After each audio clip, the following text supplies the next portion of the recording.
5 Terrifying Tinder Encounters that will make you want to be single. Looking for love on Tinder could be an exciting adventure, but what happens when that journey takes a dark turn? From creepy catfishes to chilling encounters, we've uncovered 5 terrifying Tinder stories that will make you want to delete your account and stay single forever.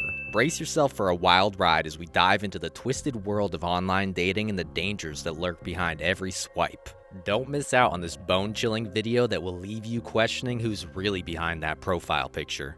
Hello and welcome to Mind-Blowing Top 5. Today we are going to talk about some of the most terrifying Tinder encounters that will make you swear off dating for a while. Seriously, some of these might really get you nervous, so let's get into it. Encounter 1. Well, this is a story from a Reddit user. This guy who lived an hour away and I had chatted on and off throughout the years. He messaged me late one night to say he was in town for work and wondered if I fancied going out to eat. I had just finished cooking supper and he had previously mentioned that he didn't drink, so I offered to go bowling. The guy who picked me up was not only attractive, but he drove a sleek sports car. We went bowling late at night and had a great time. I accepted his invitation to return to his hotel and watch football with him. I brought up the fact that my brother was a high school football player while we were watching the game. When he asked if the team was all white kids, I had to tell him that it was. His response? "Alright, that's the way it ought to be." I pressed him for clarification and he stated, "A school like that would be amazing and I really wish I could attend one. That's just the way black people are." His response when I asked him to clarify was, "White is where it's at."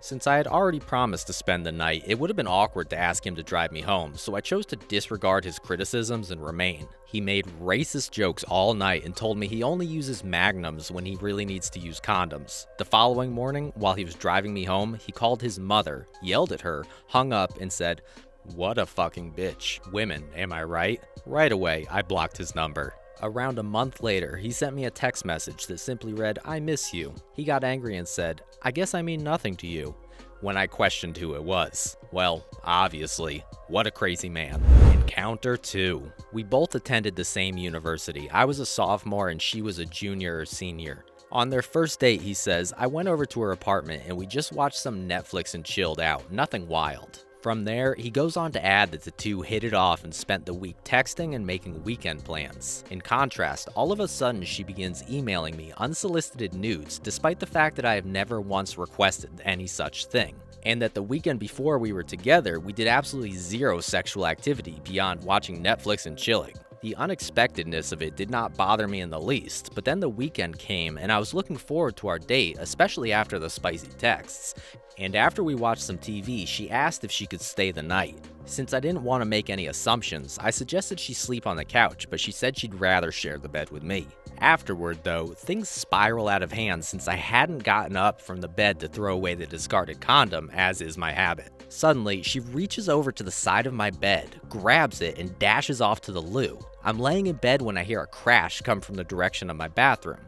When I ask if she's okay, I get no response, so I open the door to find her standing in my shower, the condom flipped inside out, trying to force it inside. It's a panicked moment and I have no idea what to do, so I lock the door. She comes back out an instant later saying she has to leave, and I tell her that's fine.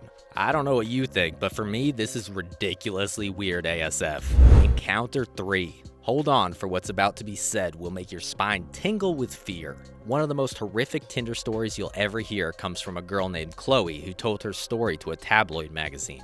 Chloe had returned home from college to find that her parents had relocated to a different city, so she was completely unfamiliar with the location. What began it all was when she decided to meet a guy she had met on Tinder who appeared pleasant at first, yet she had no idea that the evening would turn into a living nightmare. He picked her up at her house and took her to a bar on the outskirts of town that she had never gone to before, where he was the only customer.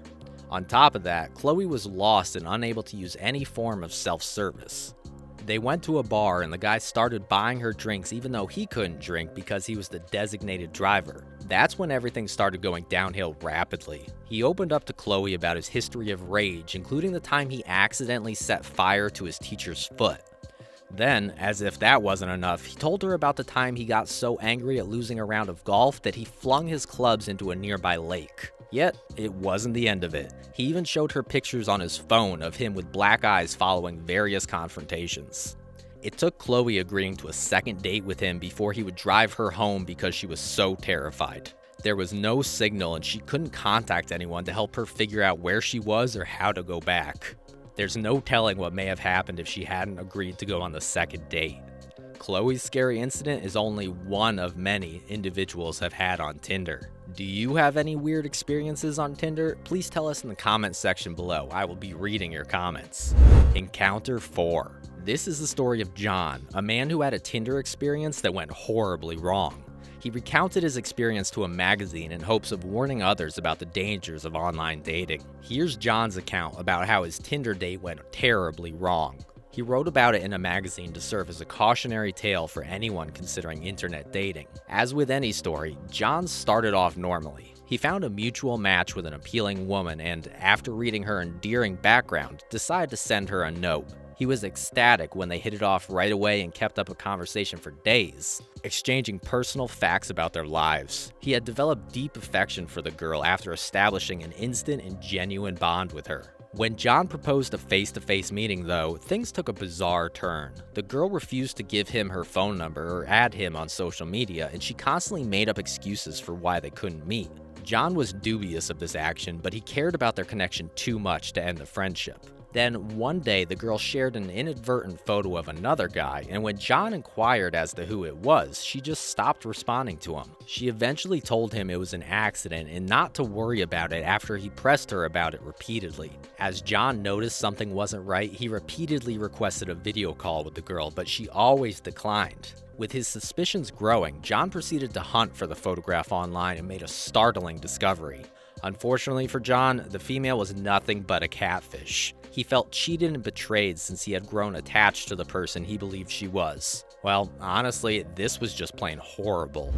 There was this one classy lady I matched with. We exchanged several messages and set up a time and location to meet. When I showed up, to my astonishment, she was indeed the person she had claimed to be. All is well as we enjoy a few margaritas. In other words, she's a total babe.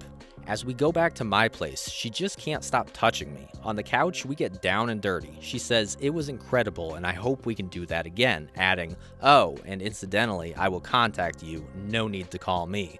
I don't want my husband to find out."